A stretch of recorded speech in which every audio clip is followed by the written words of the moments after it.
Hello everyone. So it's time for another shoe review. This time I'll be looking at a pair of brown suede Charlton penny loafers from Herring Shoes.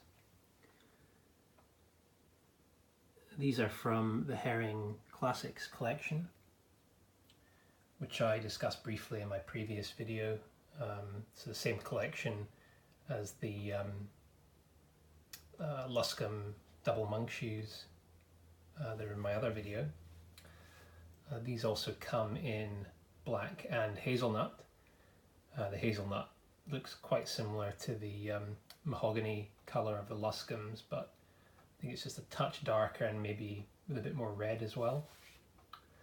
As part of the Herring Classics range, I'm pretty certain that it's also made by Loake. The price is very similar to the Whitehall loafer from Loake's 1880 range, so it's in that sort of £215 to £225 range. They're very similar shoes, but there are some fairly key differences between the two of them. They're made on different lasts for starters. The Whitehall is made on the 25 last, which Herring advise is a narrower last, whereas the Charlton is made on a last that's simply referred to as the loafer last, which they advise is true to size. So that's something to bear in mind if you have a wider foot like me. I've gone for the UK size 11 F fitting. As with most English shoes, they don't tend to offer much in the way of alternative widths. So there's no G fitting in these. I think it's one letter down if you're in the States, so a UKF is an American E, and so on and so forth. These were quite tight when I first bought them, and they did take a bit of wearing in, as a lot of the heavier English shoes do. But the leather's loosened up nicely and they're very comfortable.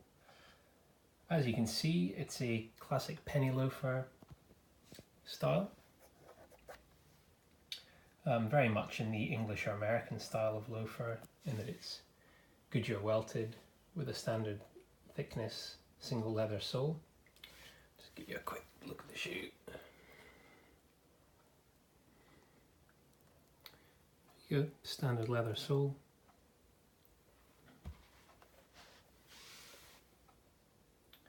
Has all the features you would expect for a loafer in this price range.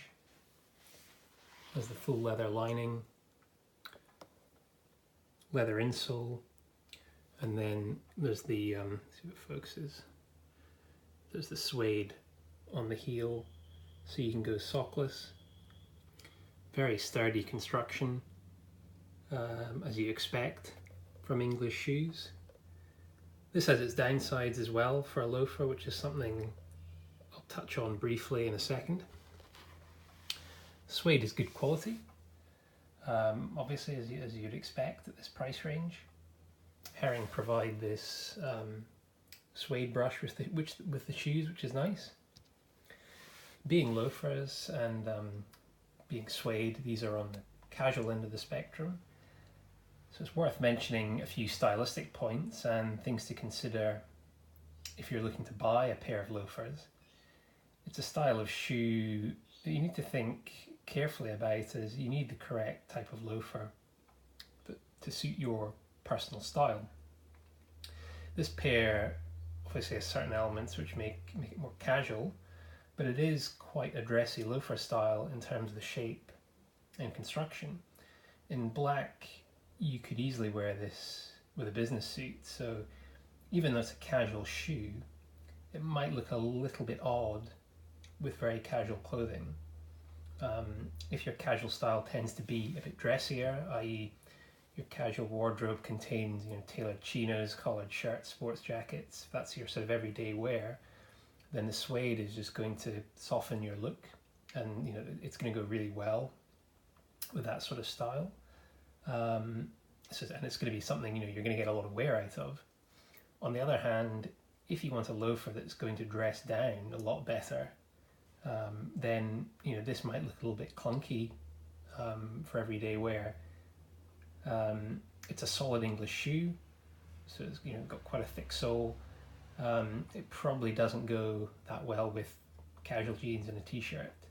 So if you might want to look at some Italian loafers with a thinner sole in Blake stitch construction, or some moccasin style loafers if you're looking for something that's very much more on the casual side of things. These are casual, but they're very much smart casual in my opinion. That's not to say you shouldn't buy these as a shoe that you only wear once in a while, but you should have that in mind before you buy the shoe. When you're first building your collection, it's best not to create too much competition within your collection, because ideally you want to be able to cover as many situations as possible rather than having an array of choices for a single scenario. And you want to cover all the bases first, and then you can start introducing a bit more variety. Well, I hope you found this helpful. Thanks for watching.